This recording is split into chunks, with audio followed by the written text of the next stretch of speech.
Olá, boa tarde. Começando o Entrefala nesse dia frio. Tá frio por aqui. Seja lá de onde você estiver assistindo, queria saber se tá frio aí também. Parece que tá frio no Brasil inteiro. Bom, hoje o Entrefala vai falar sobre. Vai continuar a série Covid nos estados, vai falar sobre Amazonas com o Diego, ele já deve estar entrando aqui. Lembrando que lá tem fuso horário, né? Então lá é 2 horas da tarde.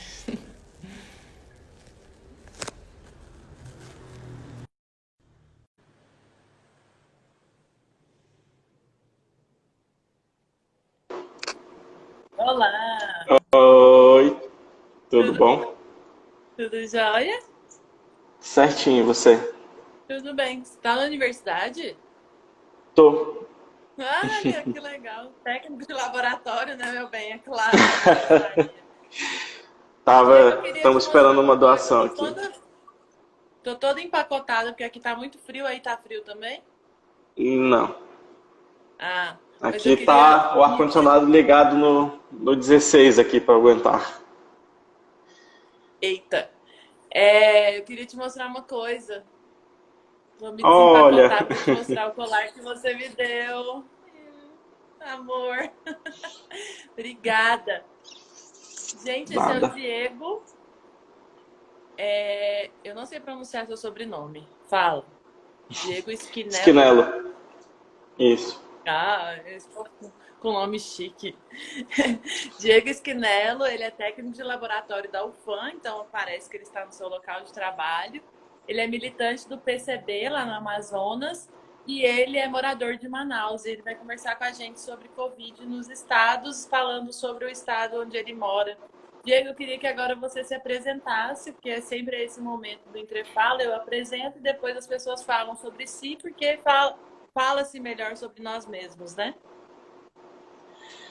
Então, boa tarde para você, boa tarde para todo mundo que está ouvindo a gente, ou sei lá, bom dia, boa noite, em qualquer outro momento que você esteja assistindo.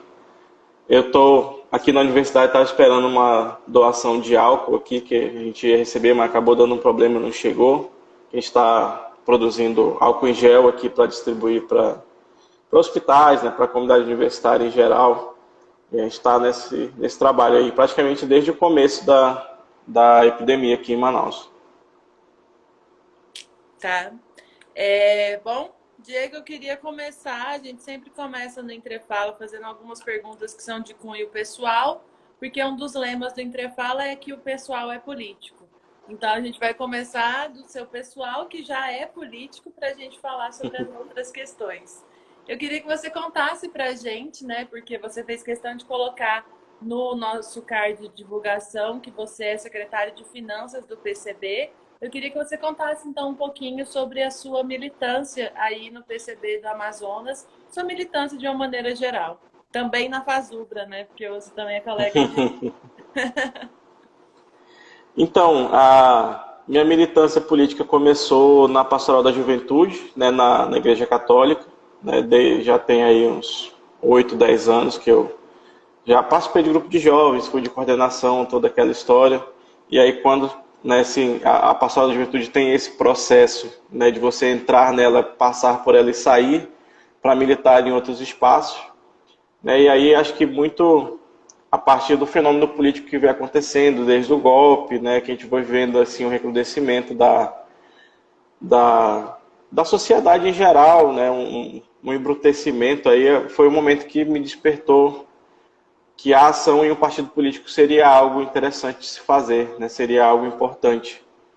E aí, no panorama político aqui do Estado, eu optei pelo PCB, porque é o partido com que eu me identifico melhor, com os ideais, com a forma de trabalhar. E aí, estamos lá, estou lá há cerca de 1 ano e meio, né, e a gente passou por um processo muito grande de reestruturação aqui, porque no passado o partido era muito de uma pessoa só, e agora nós somos um grupo essencialmente de jovens, né, que não tem muita experiência em partido político, não tem muita experiência com essa organização e estamos tentando aprender junto como é que faz. Ah, legal. Você se importa de falar pra gente quantos anos você tem? Oi? Eu sei, mas a galera. Você se Falar o importa de quê? falar pra gente quantos anos você tem? Ah, eu tenho Sua 27. idade. 27. É que teu vídeo deu É. uma travadinha. Ah, tá bom. Bom, Diego, e aí eu queria saber também um pouco, né, já que você está na universidade neste momento, que você é técnico de laboratório, eu queria saber um pouco sobre sua formação acadêmica também. Então, eu sou técnico em Química, formado aqui pelo Instituto Federal, né, de Ciência e Tecnologia aqui do Amazonas. Na época que eu entrei eram os Cefetes ainda, né, depois viraram o sistema IF. Sou engenheiro químico formado aqui pela UFAM também e atualmente faço mestrado aqui no mesmo local que eu trabalho, né, na Faculdade de Farmácia, faço mestrado em Ciências Farmacêuticas, voltado para a ciência de alimentos. E esse laboratório que você trabalha, então, ele é um laboratório de química? Me explica, eu sou de humanas, pelo amor de Deus. Assim, cada técnico aqui é responsável por alguns laboratórios. Aí eu trabalho, esse aqui que eu estou agora, por exemplo, é microbiologia de alimentos. Aí aqui a gente faz controle de qualidade de alimentos, né, verificar se está de acordo com a legislação, se está próprio para consumo.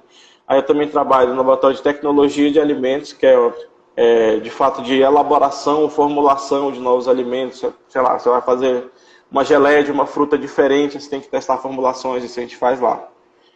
E eu também trabalho na parte de fitoquímica, né, que é a química de plantas e produtos naturais.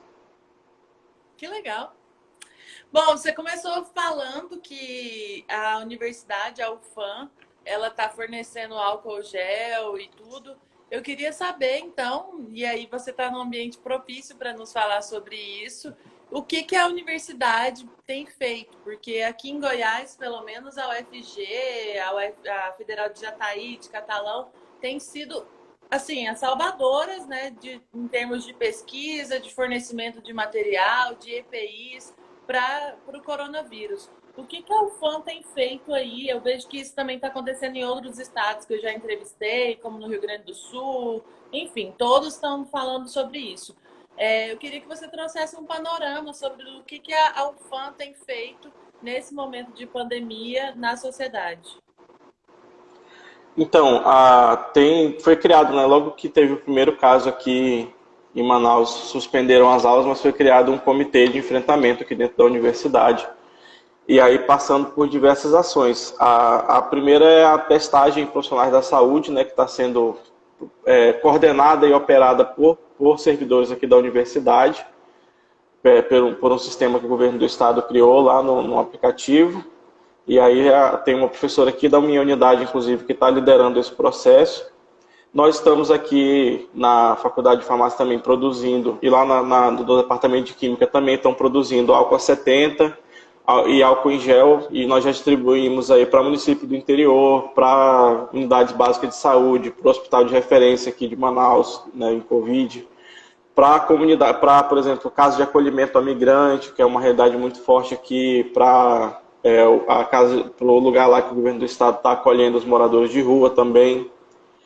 E tem pesquisa assim, mais com o coronavírus mesmo, eu sei na biotecnologia, por exemplo, que eles são um dos departamentos assim, mais importantes na questão de, por exemplo, clonagem e replicação de proteínas e micro-organismos. Eu sei que eles estão fazendo um trabalho nisso, mas eu não sei te precisar exatamente o que, porque eu não tenho muito contato lá com o pessoal, mas eu sei que está sendo desenvolvido trabalho nesse sentido, também de estudar o coronavírus, os mecanismos de ação. Ai, que legal. As universidades, nesse momento, estão provando que a gente não faz balbúrdia, como o ministro da Educação nos acusou, né? Pelo contrário, a gente produz ciência.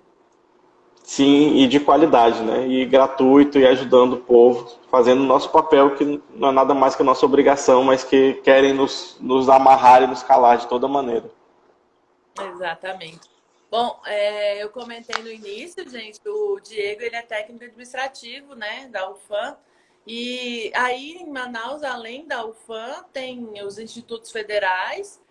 Eu lembrei porque acabou de entrar uma amiga minha que ela estudou aí também, tem um grande centro de pesquisa em biologia, né, o Sim, o IMPA. IMPA. IMPA. Ai, obrigada. Exatamente. É. Bom, Diego, pode falar. Não. Bom, eu queria te perguntar, você mora em Manaus, queria saber se você nasceu aí também. E com isso eu queria já começar a introduzir no nosso assunto de hoje, né, que é a Covid nos estados. Mas eu queria antes que você nos desse um panorama sobre Manaus. Eu, pelo menos, eu não conheço, infelizmente, morro de vontade, você podia me chamar para ir para sua casa, inclusive. Procuro hospedagem quando a pandemia passar. Hospedagem está garantida, pode vir. Obrigada. É, Mas eu queria saber assim, um pouco sobre Manaus, né? Apesar de eu ter essa grande amiga que morou aí também, que ela estudou no IMPA, mas eu queria, e aí acho que todo mundo que está assistindo, quem é de Goiás ou de outros estados, tem essa curiosidade de saber um pouco mais sobre Manaus, sobre a história da cidade, enfim, o que você puder nos trazer para a gente vai ser tudo novo, porque eu, pelo menos, não conheço quase nada. Então, vamos lá. Eu, na verdade, é meio complicado. Eu nasci, minha família morava numa cidadezinha no interior do Acre, na fronteira com a Bolívia, e não tinha hospital do lado de cá. Acabei nascendo em Cobija. Na Bolívia, fui registrado como acriano aqui, né, no Brasil já. Você Mas nasceu na aí eu, Bolívia? tecnicamente, sim. Mas aí, Eu tô toda documentalmente, eu manifesta sou. hoje. Olha aí. Eu nem sabia disso, gente, essas coincidências do Entrefala. Tá bom, desculpa, continue. Mas documentalmente sou brasileiro, né? Mas aí com 9 meses eu vim morar em Boca do Acre, que é um município do interior do Amazonas. E aí com 12 anos de idade eu mudei para cá, para Manaus. Então já estou aqui há 15 anos. E assim, já sou mais manauara do que qualquer outra coisa, né? Que a minha juventude inteira aqui, minha vida profissional, tudo que eu construí aqui. Manaus é uma cidade muito disso, né? De gente que veio de outros lugares. Muita gente quase todo mundo que você conversa aqui ou veio do interior ou os pais vieram do interior, assim, né? Tem muita gente que o êxodo rural é um fenômeno muito presente também. E aí tem a característica da migração, por exemplo, na época que teve o terremoto do Haiti. Aqui era muito porta de entrada de haitianos, né? Tinha um trabalho até de uma paróquia aqui que recebia, às vezes, 5.000 haitianos por semana. E tudo isso com pouco ou nenhum apoio do Estado, né? Foi um trabalho bem bacana que foi desenvolvido na Paróquia São Geraldo. E aí depois veio a migração venezuelana, né? Primeiro os indígenas venezuelanos e depois, né, a população mais urbana chegando aqui. Também tem muito dessa característica, né? Vai criando assim uma mistura cultural. Né? Manaus é uma cidade bastante antiga, né? Acho que só para você pedir para dar um panorama geral, ela nasceu e floresceu no ciclo da borracha, no começo do século XX, né? Foi a primeira cidade do país a ter energia elétrica, a ter bonde, né? Por conta da borracha, tinha muito dinheiro aqui.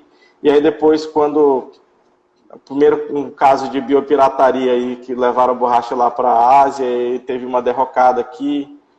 E aí somente aí na década de 70, 80, com o surgimento da Zona Franca e do Polo Industrial de Manaus, que houve uma nova vida econômica. Então hoje em dia a cidade tem 2 milhões de habitantes, mais ou menos, né? 2 milhões e 100 mil. E assim, ela vive muito em função do polo industrial. O polo industrial já empregou cerca de 100, 120 mil pessoas. Hoje em dia ele está na faixa de 70 e pouco para 80 mil pessoas diretamente no polo industrial. E aí essa grana que faz rodar o comércio, né, que faz rodar a economia da cidade. O que é um problema porque esse modelo, né, de zona franca de isenção de impostos é frágil juridicamente. Está sendo de 5, 10 anos tem alguém, principalmente o estado de São Paulo tem tentado trabalhar muito para derrubar um pouco dessa isenção fiscal, porque eles consideram que é injusto e tal, e tem umas políticas internas aí. Então é um modelo juridicamente frágil que acaba tornando a gente muito dependente disso. Se hoje, por exemplo, acabasse a isenção fiscal, quase todas as empresas iriam embora, porque logisticamente é muito complicado, é muito ruim. Porque você não tem uma estrada para cá, tudo para cá tem que ser de barco ou de avião, e aí ou demora muito, ou é muito caro. E mesmo assim, por exemplo, a moto que você Diego, produz aqui... só um pouquinho. Oi. Desculpa, eu odeio interromper. Mas só explica para quem não conhece o que é a Zona Franca. Porque eu acho que tem muita gente que tem dúvidas sobre o que é. Então, no começo era muito a questão de um lugar onde você importava sem imposto e por isso tudo era mais barato. Né? Acho que no resto do Brasil ainda tem muito essa crença que compra eletrônico barato, compra televisão, essas coisas, mas hoje em dia não funciona mais assim, né? Acho que a média de preço de eletrônico aqui está a mesma que em qualquer outro lugar. O que tem hoje é isenção fiscal para empresas. Então, por exemplo, a Honda tem a fábrica aqui, é uma das maiores, a Yamaha, né, tem um polo de roda muito forte, tem Samsung, tem P&G, né, e aí essas empresas produzem aqui por conta de incentivo fiscal. Porque se não tivesse esse incentivo, não valeria a pena, porque a logística é muito cara.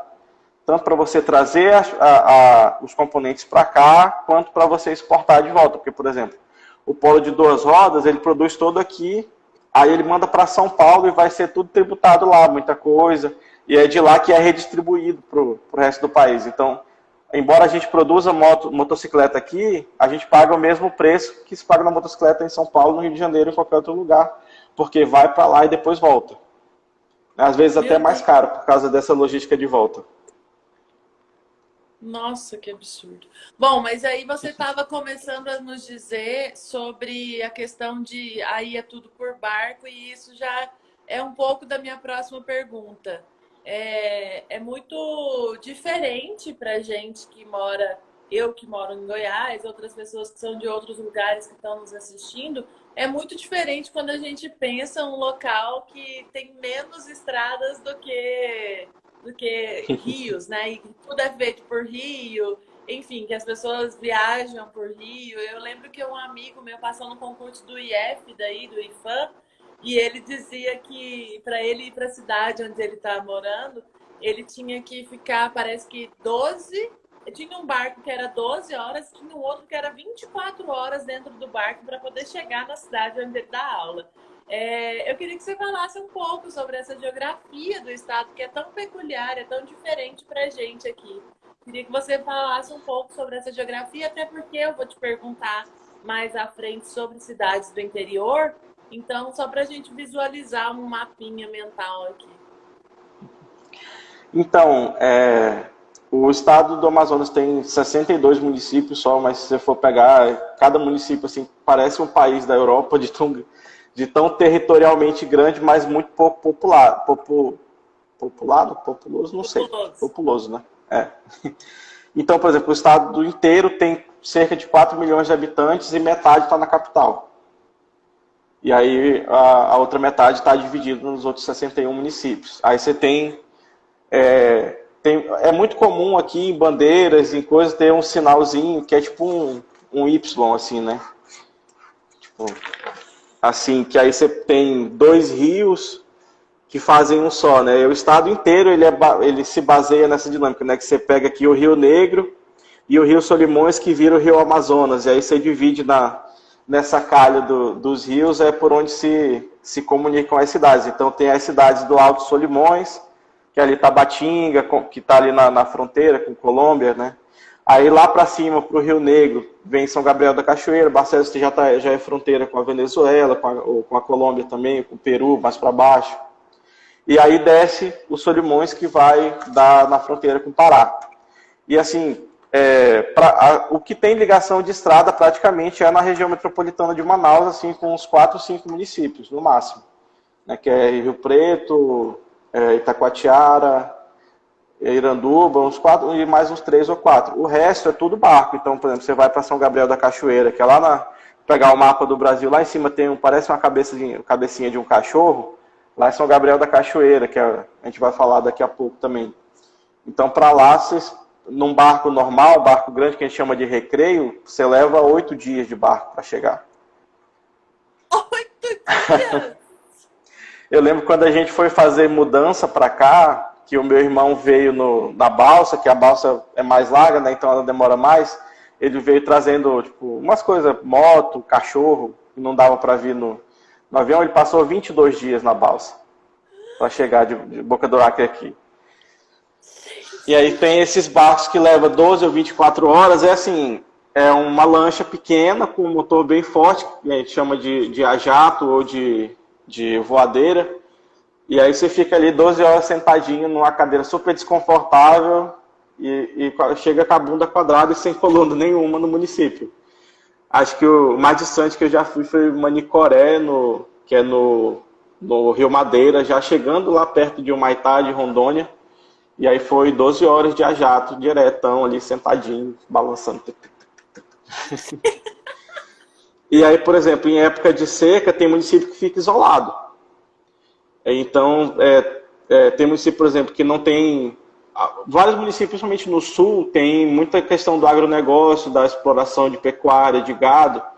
E aí, municípios que dependem, por exemplo, o município vizinho à minha cidade, lá, Pauini, que é vizinho de Boca do Acre. Lá em Pauini não tem tanta pecuária, então, para depender de carne, ia de Boca do Acre. Mas se o rio secar muito, não tem como chegar.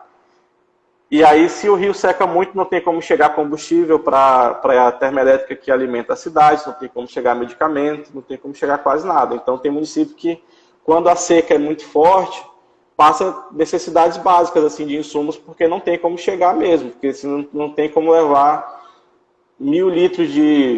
5 mil litros de diesel para abastecer uma termoelétrica em avião, que não é viável. Gente, eu tô muito chocada. Muito chocada. É muito diferente, né, da nossa realidade aqui. Imagino que para vocês já é comum, mas assim, eu tô muito... Não, eu fiquei chocado a primeira vez que eu fui para ir para o resto do Brasil, que fiquei essa tecnologia que chama estrada aqui. Eu acho louco, você chega na rodoviária de uma cidadezinha desse tamanho e você pode ir para São Paulo, Brasília, Belo Horizonte, não sei onde. Aqui você consegue subir o rio e passar nas 3, 4 cidadezinhas, mas para sair para o resto do país só de avião mesmo. Mas viajar de barco não é legal? Eu imagino que deve ser tão legal. Então, a volta é legal porque você está cansado, mas aí demora. Eu lembro uma vez que eu fui para Parintins, que é 23 horas de barco. Eu fui com um monte de gente que eu conhecia, com muito amigo, eu levei livro, eu levei filme baixado no celular, eu levei escambau e quase não acaba a viagem de ida.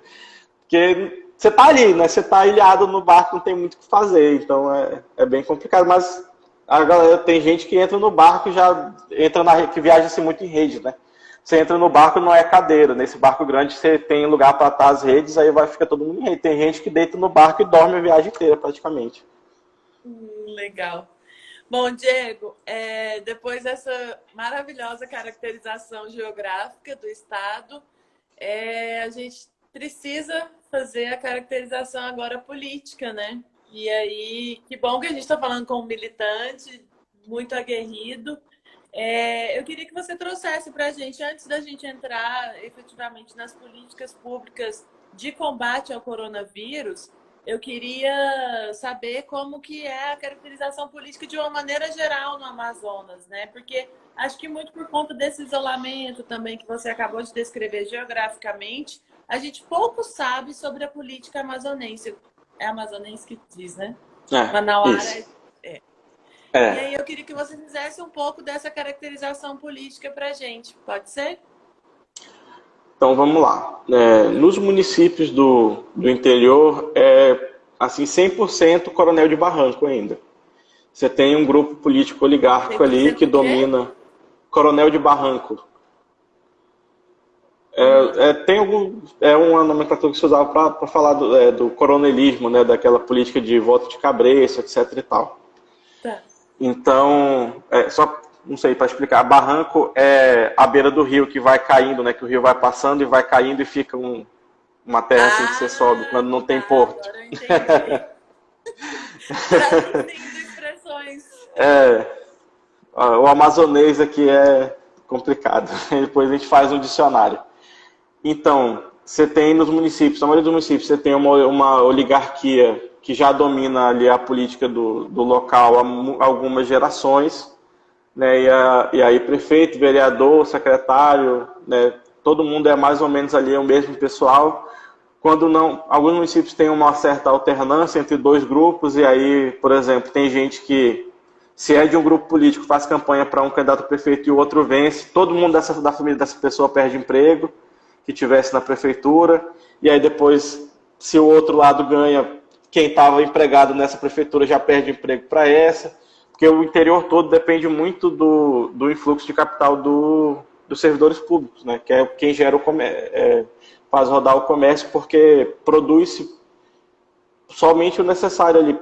Tem poucos municípios que têm uma produção para exportação, assim, né, mais organizada. As cadeias comerciais aqui são meio complicadas por causa do isolamento, mas também muito por causa de falta de política pública. Então, assim, politicamente, dá para falar melhor de Manaus, assim, né? Manaus, atualmente, o prefeito é do PSDB, é o Arthur Vigílio, né, que já foi senador. Acho que talvez alguém lembre dele principalmente na época do governo Lula, que ele por ser oposição, era muito combativo lá o governo Lula. E o governador do estado é o Wilson Lima, que é do PSC, que é o partido da Assembleia, não, da Universal, né? Da família Câmara, que era o partido do Bolsonaro antigamente, inclusive, o PSC, e ele era um apresentador de TV daqueles policiais, assim, de tarde.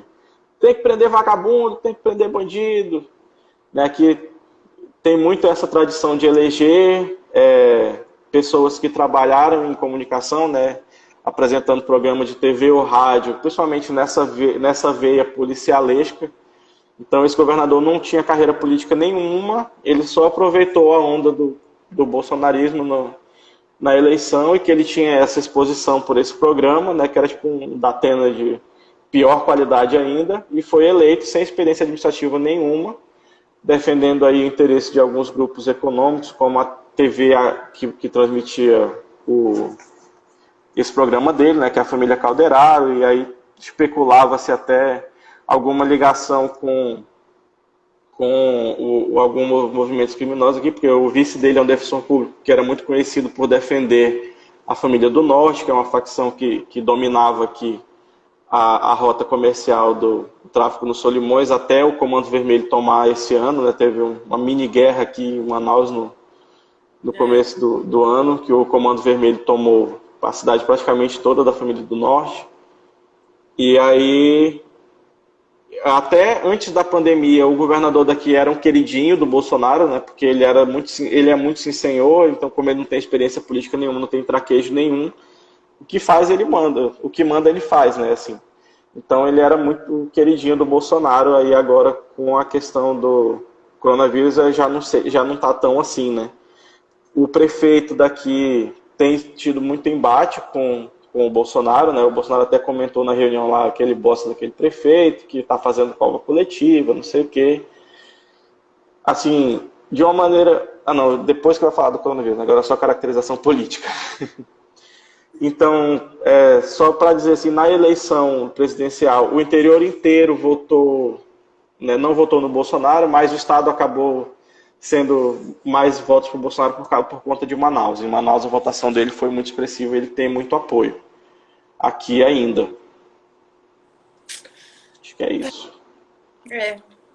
Bom, você já começou a falar tanto do governador quanto do prefeito, e essas seriam minhas duas próximas perguntas, se você já quiser emendar uma na outra, fique à vontade, que é a pergunta específica: quais têm sido as políticas públicas adotadas tanto por Estado quanto a Prefeitura da cidade onde você vive, que é Manaus.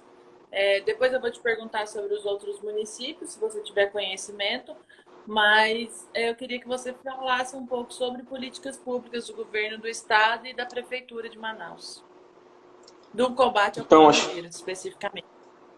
Beleza, então acho que vamos começar pelo Estado. Logo no começo, assim, o Estado foi bem célere em questão de suspender a aula, de adotar alguma política de isolamento social. Aí eles passaram a designar um hospital aqui da capital, que é o mais novo, né, que tinha maior capacidade, para ser referência, que é o Hospital Delfim Aziz, que fica na Zona Norte. Só que esse hospital, assim, eu vou trazer um pouco do passado, que a saúde pública aqui no Amazonas vem de um desmonte muito bem articulado nos últimos governos, né? Quem quiser depois dar uma pesquisada na Operação Maus Caminhos, da Polícia Federal, que teve uns anos atrás aqui, que prendeu o governador da época, prendeu o secretário de saúde, prendeu muita gente que desviava dinheiro da saúde aqui do estado. Caraca. Então, você pegar aí governo, Qual a o nome partir da do governo operação? Eu já quero ler. Maus Caminhos. Tá. Operação Maus Caminhos. Na época, o governador José Melo, que foi preso, inclusive por questão de desvio na saúde. Mas desde o antecessor dele, que foi o Omar Aziz, já vinha uma política escancarada de desmonte, assim, realmente, da saúde no estado, né? Muita fraude, muita superfaturação de nota. Então, o SUS já vinha bem precarizado aqui no estado. E isso se refletiu diretamente na explosão de casos aqui em Manaus, por conta dessa deficiência da saúde pública no estado. No interior, vou só passar uma piscada que é pior ainda, porque a maioria dos municípios não tem um hospital bem estruturado, quando muito tem uma unidade básica de saúde. UTI, então, nem se fala, você tem uma política de polos, assim, né? Então, por exemplo, você tem na calha do Rio Purus, você tem 2 cidades que tem hospital e o resto tem que dar um jeito de chegar lá. Mas acaba se recorrendo muito a Manaus ou a capitais próximas. Então, você mora em Humaitá, você precisa ir no médico, você vai em Porto Velho. Você mora em Lábrea, Boca do Acre, você vai para Rio Branco. Você mora... E aí, então, vive-se muito assim. E aí, o primeiro caso aqui foi notificado ali em meados de março, só que já tem estimativas. Pela velocidade que se alastrou para o interior aqui, o primeiro caso deve ter chegado antes, aqui, inclusive.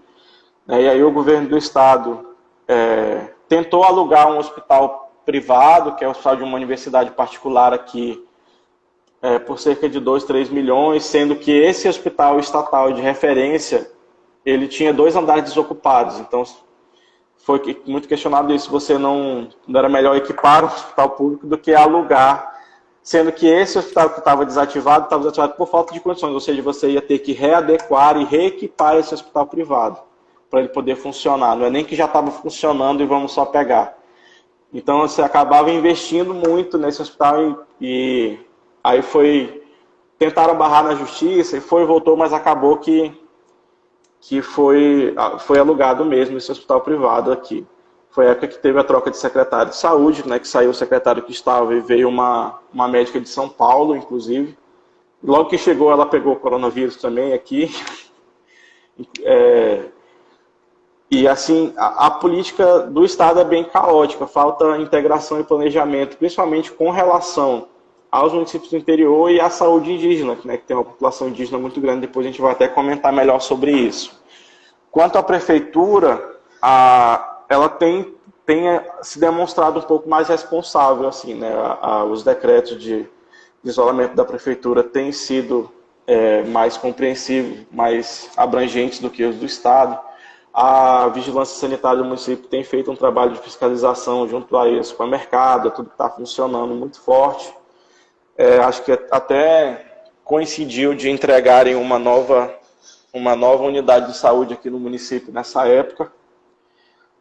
E aí o prefeito está aproveitando muito do embate com o Bolsonaro também para capitalizar politicamente, né? Acho que umas 2 semanas atrás ele pediu até apoio da Greta Thunberg também, mandou um vídeo para ela pedindo para ela fazer uma iniciativa de apoio, ela fez, né? Viralizou aí o apoio dela ao coronavírus aqui em Manaus, porque a situação é complicada. Você quer que eu fale de número de casos, alguma coisa assim? Como é que tá?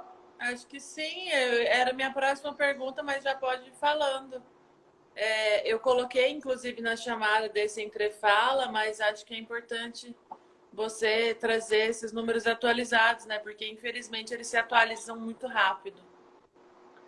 Então eu estou com o boletim de ontem aqui, que o de hoje deve estar saindo por agora, né? Que ele sai às 14 horas aqui normalmente. Então, até ontem nós tínhamos no estado 31.949 casos confirmados, sendo 14 mil em Manaus e 17 mil do interior. Se você pegar aí que metade da população está em Manaus e metade está no interior, então tem um índice de infecção um pouco maior no interior, né? Confirmadas tem 1.852 mortes, aí já muda de figura, né? Sendo 1.248 em Manaus e 604 no interior. Porque os casos no interior são muito espalhados, então tem 30 casos no município, 60 em outro, né? Só tem, acho que, 5 municípios que estão assim, mais afetados com 1.000 casos, ou com algumas centenas de casos. Que são Manacapuru, Parintins, Tefé e Quari, que são os municípios mais populosos depois de Manaus mesmo. Né? Inclusive, tem 5, tem 6 municípios que decretaram lockdown, por conta da rápida proliferação, né, que foram o município de Alvarães, Novairão, Tefé, Silves, Barreirinha e São Gabriel. Já deu uma melhorada na ocupação dos leitos aqui, né? A gente já teve ocupação aí de 95%, 97% de leito de UTI, agora a gente está em 82%. Então já está dando uma amenizada. Mas se você pegar esse número aí de 31 mil casos e você comparar que saiu um estudo do Imperial College falando que pela maneira como o vírus está se alastrando aqui no Amazonas, já pelo menos 10% da população foi infectada, você vê uma subnotificação absurda. Né? Porque se você pegar 30 mil dividido pela população, vai dar, sei lá, 0,5%, 0,7% da população. Sendo que a estimativa mais acurada é que está em cerca de 10%. Então teve muita gente, está tendo muita subnotificação, porque tinha dia de chegar assim 3 mil testes no laboratório para fazer a contraprova, entendeu? E muita morte que não está dando tempo de fazer o teste para você confirmar. Teve, acho que passou até ganhou alguma posição nacional um tempo atrás, no maior pronto-socorro aqui da cidade. Você tinha, que é o Hospital João Lúcio, você tinha no mesmo corredor, assim, 5 macas, aí tinha um paciente vivo em uma e um paciente morto na outra. Um do lado do outro, assim, no mesmo corredor, na mesma enfermaria. Então, o cenário foi muito caótico aqui durante um tempo. Até nesse hospital, até o governo do estado providenciar aí uma câmara frigorífica para colocar lá fora, para poder colocar, né, os corpos enquanto não se dava o enterro. Teve uma época que foi muito caótica aqui. E aí Manaus só tem um cemitério público, né, e o serviço, o Bolsonaro até falou, não, que o prefeito é um bosta, está fazendo vala comum, só que não tinha condição, assim, não tinha coveiro suficiente, porque Manaus passou de cerca de 30 sepultamentos por dia para mais de 100. Né? Hoje em dia a média está em 70, 80. Então, se você pegar esses 50 a mais aí da média do ano passado, por exemplo, em alguma capacidade ou outra são afetados pela pandemia, né? Seja diretamente pelo vírus, ou seja porque precisavam de um atendimento hospitalar e não tiveram. Então, já chegou. Aí como é que você faz 120 enterros por dia com gente cavando buraco na mão? Não tem como. Né? Foi um caso bem complicado. E aí, muita disseminação de fake news, que estavam dando parente de um para o outro enterrar, que estavam enterrando caixão vazio. Então teve caso aqui de família abrindo caixão na beira da cova para ver se era o seu parente mesmo que estava internado, e aí expondo todo mundo a risco. Uma outra questão que eu acho que é importante comentar, que as empresas do Polo Industrial de Manaus, a maioria não parou, e as que pararam tarde. Por exemplo, a Motor Honda, que é a maior daqui, foi parar, e aí as subsidiárias dela pararam logo em seguida, meados de abril. E aí você pega 2, 3 mil pessoas e mete para almoçar num refeitório fechado com ar-condicionado, ou então para trabalhar num galpão, né, todo mundo junto ali, a 30 centímetros um do outro. Eu acho que isso dá para a gente entender um pouco a velocidade do alastramento do vírus aqui na cidade. Meu Deus. Diego, eu queria perguntar exatamente sobre isso também. Como é que tá? Você já citou algumas cidades que decretaram lockdown. como é que está o cumprimento do isolamento social, quarentena, onde teve lockdown, enfim, dá um panorama para a gente sobre isso também, porque esse dado das fábricas é muito alarmante, né? Então teve, como eu falei, teve as cidades que decretaram lockdown, né, que foi Alvarães, Novo Airão, Tefé, Silves, Barreirinha e São Gabriel da Cachoeira. Houve uma tentativa por parte do Ministério Público do Estado de fazer um lockdown estadual, só que a Justiça indeferiu, né, e também o próprio governador do Estado e o prefeito não apoiaram na época. Acho que em Manaus a questão do distanciamento social está muito deficitária. Né? Você andar na rua, você encontra um movimento assim, praticamente normal de pessoas, por conta, acho que de desinformação mesmo, né? E aí nesse sentido o Bolsonaro faz um grande desserviço. Né? Já saíram aí diversos estudos relacionando a queda na taxa de isolamento logo depois dos pronunciamentos dele aí no mês de março e abril. Né? E aqui foi bem visível isso, ao ver aumento no fluxo de carro, aumento na ocupação do transporte público. Então, os bairros, assim, por exemplo, mais de periferia da cidade aqui de Manaus, se você for lá agora, a rua vai estar cheia de gente. Assim, praticamente como se não tivesse acontecendo muita coisa, né? O que pelo menos pegou foi a questão da máscara, né? Quase todo mundo que você vê na rua está de máscara, pelo menos. Quase não tem incidência quanto a isso. Os supermercados também têm sido bem rígidos nessa questão. O transporte público também só pode pegar se for de máscara. Só que assim, a questão da desinformação e da fake news é muito complicada, né? Nesse sentido. Eu quero dar um destaque para, não sei se agora ou se quer fazer outra pergunta, mas falar sobre São Gabriel da Cachoeira, que é a questão da população indígena. Eu ia fechar falando sobre os municípios do interior, para você trazer esse panorama para a gente. Essa é a minha última pergunta e aí a gente lê os comentários da galera, tá bom? Tá bom, vamos lá então. Os municípios mais afetados, né, como eu falei, são aqueles que têm maior população, são Manacapuru, Parintins, Tefé e Coari. Aí você tem, nesses municípios aí, como eu falei, 17.500 casos confirmados em todos os municípios, né, somando, mas sendo que, por exemplo, Manacapuru e Parintins e Tefé teve uma taxa de crescimento muito rápido, né, dentro do primeiro caso. E chegar em 1.000 foi menos de um mês, assim. Então foi muito complicado. E aí são municípios que não dispõem de uma estrutura de saúde, e aí já não dava para trazer para Manaus, porque Manaus também não tinha capacidade de absorver, então acabou se alastrando muito.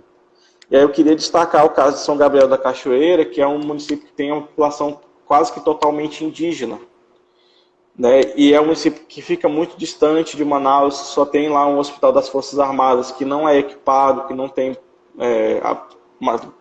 muita gente trabalhando, né? Não tem os profissionais, por exemplo, esse município não tem UTI, até agora só tem 7 respiradores lá, né? O primeiro caso lá foi em 26 de abril, e aí agora, pouco mais de um mês depois, a gente já estava com 600 e alguns e tantos casos praticamente.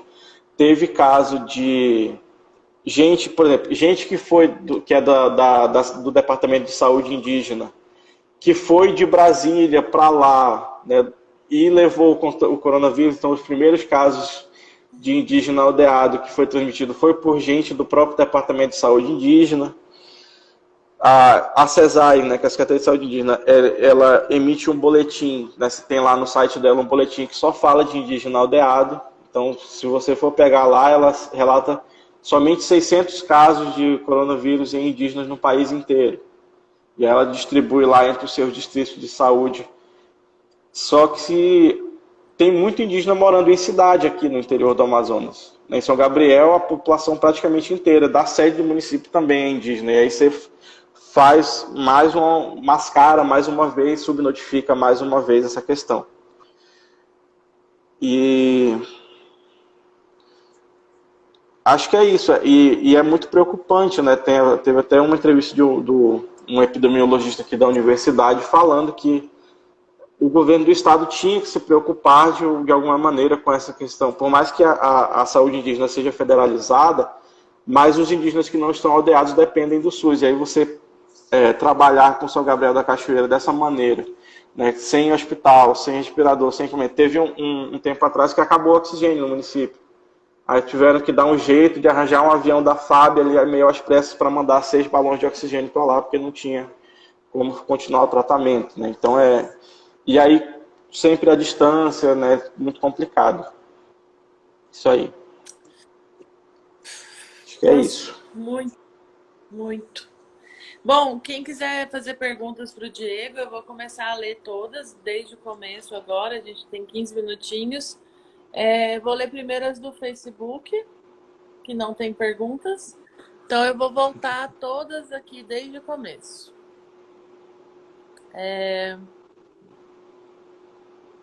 Vamos lá. Sabijamil, fala galera, boa tarde. Ludojal, lindo da titia. Acho que é sua tia. É minha amiga. Ah, tá. Beijo, Lu. A Edna manda um coraçãozinho. José Marcelo Palmas. JM Moura manda um joinha. A Marília, que é essa amiga minha que estudou no INPE, ela falou: eu já fui em São Gabriel da Cachoeira. Breco Lemos. Correção, são 5 dias até SGC. Acho que são São Gabriel da Cachoeira. São Foi 5 mal, dias Breno. até São Gabriel da Cachoeira, quando está em época de seca. Ludojal é legal quando não é necessidade, as nossas redes sociais. É que a gente estava falando da rede, eu acho. Que eu falei que no barco vai se comentar as redes, aí aqui a gente comenta muito sobre as redes sociais que são feitas no barco, a partir da rede, etc. A Adriana comentando que em Alagoas é igualzinho. A Adriana será entrevistada sobre Alagoas. O foda é que o pessoal não segue, né, mano? Vou ler todas, né? E aí depois você responde no final, pode ser? Sim. Henrique Morgantini falou, ele fez uma ofensa gordofóbica, eu não vou ler. Ele falou: comunista, você votou no Amazonino Mendes na eleição passada. Fica calmo aí. Não entendi. É porque, assim, o Amazonino Mendes ele já foi governador acho que umas 4 ou 5 vezes aqui do estado. Ele é o grande representante da oligarquia aqui. Só que foi bem parecido com o caso do Rio de Janeiro, do Eduardo Paes, assim, que até a página fora Eduardo Paes pediu para votar no Eduardo Paes para não votar no Witzel. Aqui rolou um movimento parecido, né? Mesmo todo mundo odiando a cara do Amazonino, se viu obrigado a votar nele para tentar não eleger o Wilson Lima, mas não funcionou, né? Acho que essa referência aí. Entendi. Não tá, acho que foi na hora que você falou que não existe. Falando, a Suziane BM, não existe isolamento social. Hoje tinha engarrafamento na zona leste de boa, como se nada estivesse acontecendo. A Suziane continua e diz: obrigada, Diego, por compartilhar a realidade da nossa cidade, do nosso estado. E a Lu Dojal fala novamente: fala da previsão de abertura do comércio aqui, aquele documento que está circulando dizendo que vai abrir tudo em 1/9. São essas as perguntas e comentários. Diego, nós temos 10 minutos, eu vou me despedir e aí você fica com esses 10 minutinhos para você. Pode ser? Que aí você vai respondendo o pessoal e aí o Instagram fecha com 1 hora e aí você já sabe. Se fechar é por isso, mas eu queria te agradecer imensamente. Muito obrigada mesmo por ter participado do Entrefala. Obrigada pelo colar de novo. Ó, tô mostrando de novo. Mas já vou me tapar porque tá muito frio aqui. E muito obrigada. A realidade de vocês é muito dura, talvez uma das mais duras do Brasil. E eu desejo muita força, muito acolhimento. Bom, enfim, eu segurei o choro várias vezes. Se eu continuar falando muito, eu vou chorar, de fato. Então, só queria te agradecer mesmo por trazer essas informações pra gente e te desejar muita força para enfrentar tudo isso. Um beijo.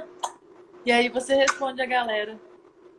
Tá bom, então eu vou comentar rapidinho aqui o que a Lu falou, que esses dias estava circulando no Zap Zap da galera uma planilha supostamente feita pelo governo do estado, delimitando uma reabertura gradual de alguns serviços, né?